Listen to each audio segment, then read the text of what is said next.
All right, we are live from Phoenix Comic Fest 2018 right here in downtown Phoenix at the Phoenix Convention Center, and I'm with Patrick Flanery of Boondock Saints, Powder, and all kinds of other things. How you doing today, Sean? Fantastic. I'm so glad you're here. Glad to be here. I read the book, Jane 2. It's fantastic. I loved it. I couldn't put it down. I picked it up last summer.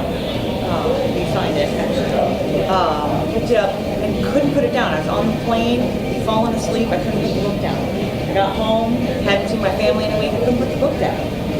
The story is fantastic. The writing is fantastic. The characters are amazing.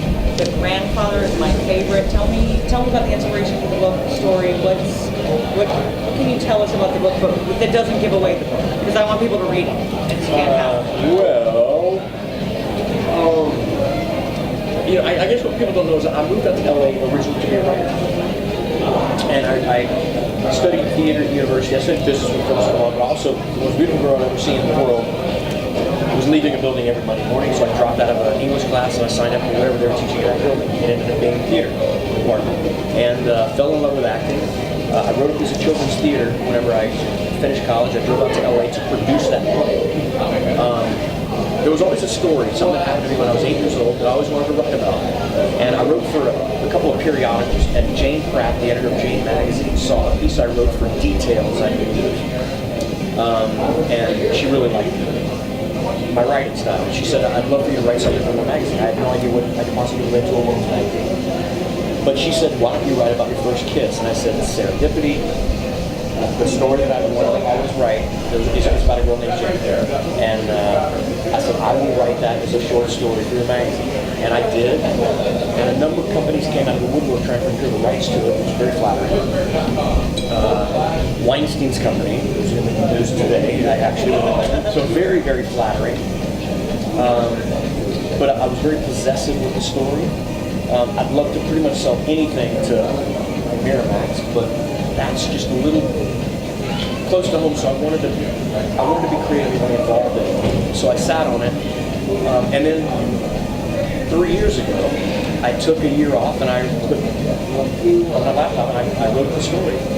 And I was just going to sell it on my blog. And when I finished the manuscript, I sent it to a bunch of friends to get blurbs. And one of my friends said, man, you have to get this tradition published. And I didn't even know where to start from it. I was going to self-publish it instead of online. He goes, I know an agent in New York. Would you mind if I send it to her? I said, yeah, sure. So a week later, she calls me, and she was very flattering and praiseworthy. And she said, I think I can get this published. I said, can I, can you let me? And I said, yeah, sure. The next thing you know, then she got a publishing deal with Hachette, which was like the biggest publishing house on the planet. And so I'm really, really flattering. So then it kind of took on a life of its own, but it's a personal story. It's something that's close to me about a handful of most important things and moments in my life. The grandfather. Granddaddy. Based on your actual grandfather? Yep. The lessons you learned from him you carry with you, I'm assuming? Absolutely. Both good and bad? Yep. Yep. Best piece of advice Granddaddy ever gave you? I mean, there's so many nuggets. He was the least PC individual in the I mean, a lot of the stuff, telling a 6-year-old was kind of shocking. But it's worth reading the book just to hear Granddaddy. I mean, that's...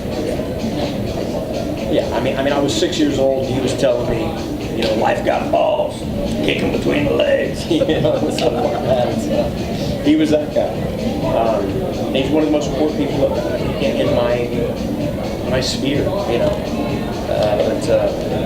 so pretty much everything that left his lips was a huge moment. Pretty much everything.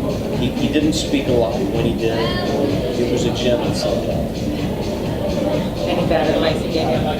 No bad advice, but it was phrased in a lot of offensive, in offensive ways more often than not. you know, I think I was, you know, I was on this football field when I was 7 years old, and you'd line up across from each other on hash marks. And, you know, I come from a long line of military people in my family. I think I was 7 years old, and we're standing across on the hash marks. You take your lid off, and you cover your heart and play the national anthem. This kid across from me didn't take his helmet off. And to me, that's just what you do. It was just the law. You take your helmet off. And I was too young for it to even be political or anything else. It's just that, so I said, you've got to take your helmet off. And he said, you know, some colorful words. And I said, no, you got to take. It started. You got to take your helmet. And he didn't. So I assisted him in its removal. And the stand's almost cleared, you know. Everybody, my granddaddy's out there, you know, screaming on the bullhorn, separating everybody. You know, and I took that and we went back and I cut him my heart. And I didn't know. I was like, did I get in trouble? Because he just didn't take his helmet off. He was just telling me I had to. So then when the national anthem stops, I turned to walk and the dude clubbed me on the back of the head with his helmet. Dazed, dropped me on my knees. My granddaddy came, the stands almost empty. Everybody called silence to it. My granddad was a deputy sheriff of Lake Charles, Louisiana. He's a big man. You did not fuck with my granddad.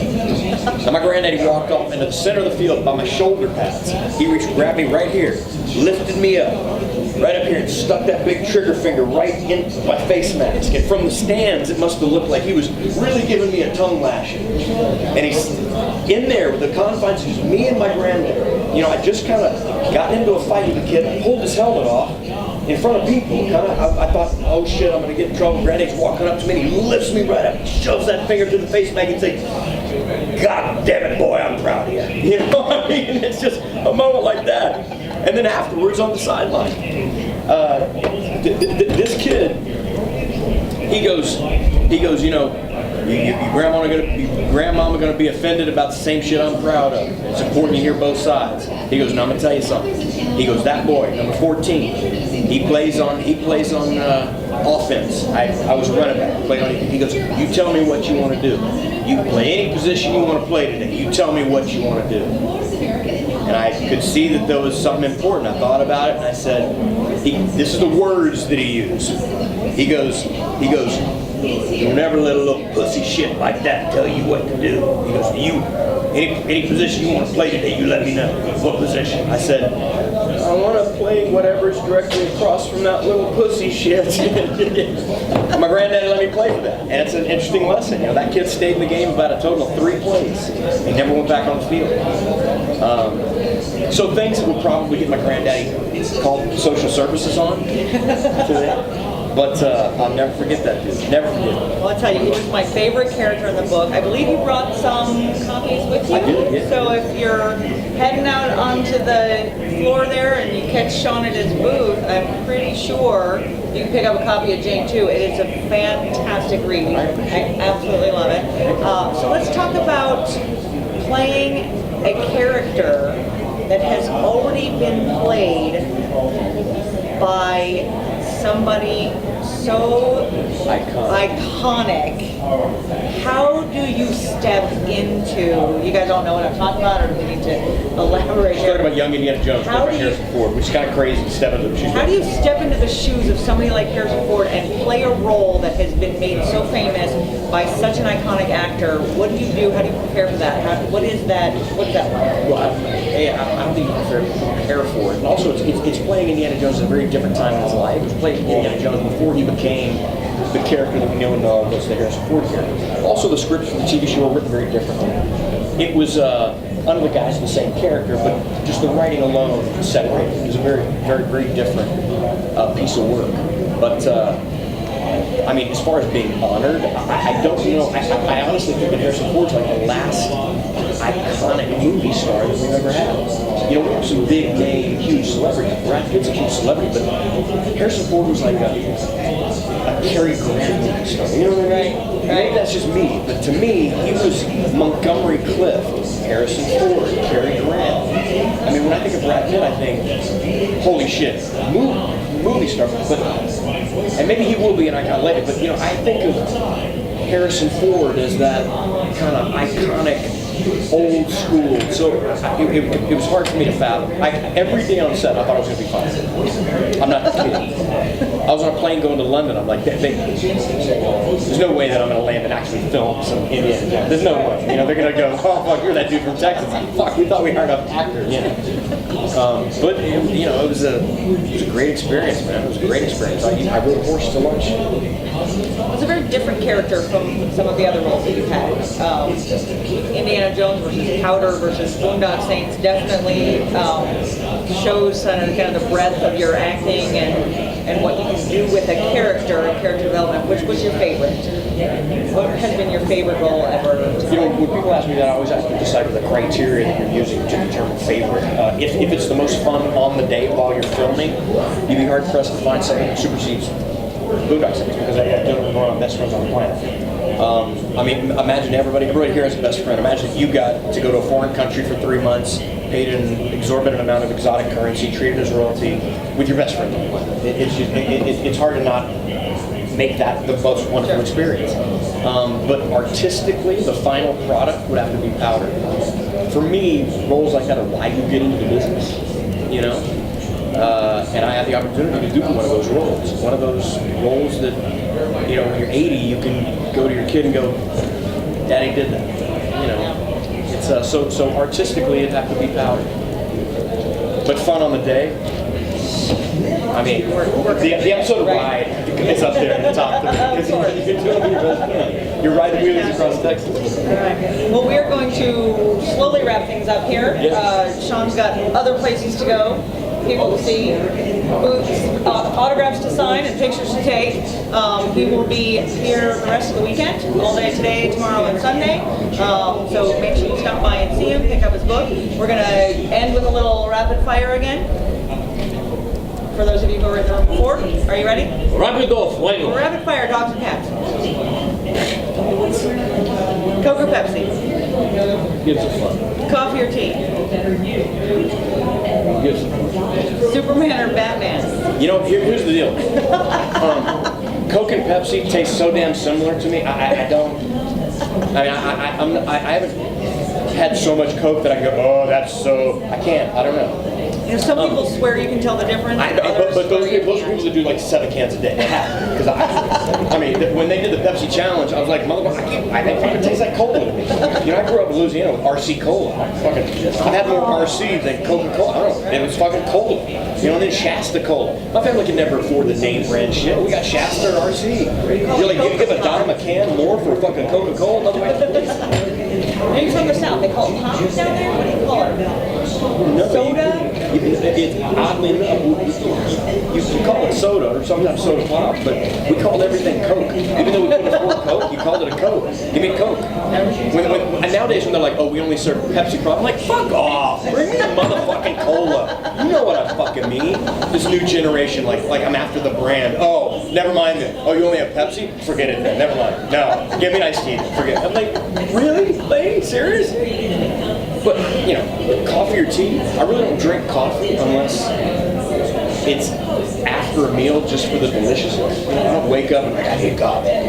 You know, dogs or cats, man, I have never met a cat that if given the opportunity wouldn't fucking assassinate. They don't kill you because they're too fucking small. You know, I think dogs, their personalities are directly proportional to their size. I've never met a Chihuahua that if had the pit bull power, would not murder every motherfucker in the building. Have you ever seen a Chihuahua in the line at the airport? They got him in a fucking purse. It's nipping at its fucking owner. Imagine if a fucking pit bull did that shit. They'd 8 people a day would die. But the one time in 6 billion that a pit bull does get pissed or is raised by shitty parents, well, yeah, it has the ability to inflict really severe harm. But a Chihuahua tries to kill somebody every day. It's just too much of a fucking tiny-ass little rat that it can't do any harm. And all the in their purse is like, they're like, oh, he's just up here. No, motherfucker tried to kill you. He's just too fucking small to do it. Well, on cats that the same note, way. I Cats hope are nobody fucking was pissed. filming that live for children. Yeah, exactly. We're going to let Sean get back. Thanks very much, Sean. It's a pleasure to have you here. Pleasure to be here. Thanks, y'all.